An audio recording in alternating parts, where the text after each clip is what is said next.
Thank you so much. Today we are looking at embracing e-learning, the new normal, which has come. When the COVID-19 pandemic was announced in Uganda in March 2020, the closure of all education institutions followed. Most institutions had not collected all the revenue for the first term. Some schools had salary arrears from December 2019, and most schools have not been able to pay salaries since March 2020.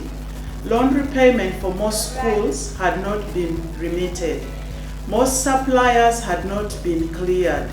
Most of the schools were not prepared for the situation at hand. We have experienced a lot of pain in our different capacities that I really resonate with you of what we are going through.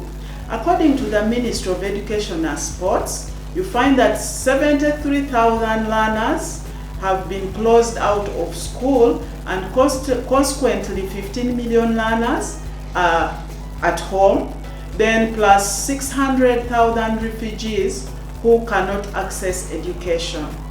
This threatens to reverse years of education progress in the country. The longer children are out of school, the greater the risk of violence, rape, child marriages, child labor, prostitution, and other life-threatening criminal activities, which in the long run affects the quality of the citizens. More seriously, my concern is really when schools are closed for long periods, many children begin to forget what they have already learned, a regression that will be much harder to remedy. Since schools were closed, children have now spent more than 15 months in a row away from school. Given that time spent away from school, education also appears to shape adult IQ. This could result in serious lifelong effects in their cognitive ability. We sent our learners with work for 2 weeks. We thought this is a short while, that maybe the work they will go with for 2 weeks will be sufficient enough. The lockdown became real with continuous extensions. We got stuck, frustrated, challenged. We were in total confusion. As leadership, we went to the Lord in prayer, and God gave us guidance. Learning must continue. Do not leave any child behind. So we started figuring out, how is this going to happen? Because we have to continue learning, and we do not have to leave any child behind, yet the children are not in our reach. We couldn't really get to where they are because we were in total lockdown. We resolved to convene to gather content. Yes, we already had content in our books. The schemes were ready, but this was now different kind of delivery. So we had to gather the content, which when we shared was received with mixed reactions from both our leaders and staff. Some staff totally refused to participate. Others embraced the idea but dropped off along the way. And other staff persevered up to the end of gathering the content. We had originally planned to use 2 weeks, but it was not possible. We actually used more than 3 months to gather the content. The staff worked without hope of any transport or upkeep because our income channels were totally closed. I really want to say cheers to this staff for their dedication and commitment. We have managed to reach where we are because of them. May God bless you all. The money that was needed into the process was very frightening because we needed a lot of money, and that time we didn't have any money coming in. When we shared the plan with the parents, it was tough. The feedback was extremely discouraging. One would think this is something that would never happen, and I do not blame them because of the status quo where we were. Everyone had hope things are going to come back to normal in a short while. Anyhow, we began with 1 child, a few teachers, And it has been a journey of learning. It is a journey of learning. We cannot tell you we are there. We are still learning. Each day we are learning. We engage with consultants to oversee this process. Miraculously, God provided all that we needed. Now, we started the Zoom lessons. When we started, we first gave our clients, the parents, 1 month of trial so that they see, because most of them were saying this thing cannot work. How can children learn on Zoom? How can learning really take place? For all the children, whether kindergarten or primary, the parents thought this is something that's not going to happen.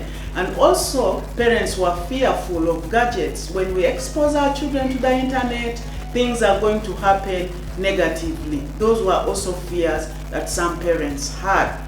The work was not good enough when we started because we were learning. Most of the teachers that we had were not e-teachers, they were not virtual teachers, they did not know much of how to use the computer. But there we were. We began the journey, and we started with what we had because it was getting late. So I want to encourage you who is on call today, begin with what you have. Do not wait to have excellent things, because this is something that has come at a time when we have all not prepared, and yet we have to deliver because we can't leave our children behind and just getting into other issues as I've shared before. Change has come and we need to rethink and renovate and also retool. Attend to your parents' need individually. There are parents who will tell you, I can't come online, I do not have a gadget, I don't have a smartphone, but I can afford to have the notes. Whatever way they share with you, together see how you can meet their needs. Because this is something that I have learned, that each parent has their own different need. So work with them along that. Start working towards your most preferred tool of learning, because children are not with us. We can't access them, but learning must continue. So begin on that. My way forward. Every pandemic causes a social-economic revolution. The new normal is demanding rebirth in new projects. If we do not sit and think and gather ourselves to face this situation, then we will continue burying our head in the sand and things will not work out. Give yourself permission to fail. When you fail, you learn. We failed as victorious and we have learned. And we have kept still failing and learning along the way.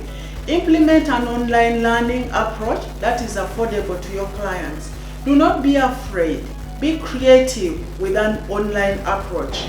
Observe changes happening in the education sector closely and then also embrace them. Regularly communicate with all your stakeholders. You need to know what they are saying and how they are doing. Do not do once and say, I have finished. Do it continuously. Be alert and know what is happening around you, because the world can easily leave you. So that calls us to embrace change. Stay relevant and competent. Learn, unlearn, relearn. Please learn, unlearn, and relearn.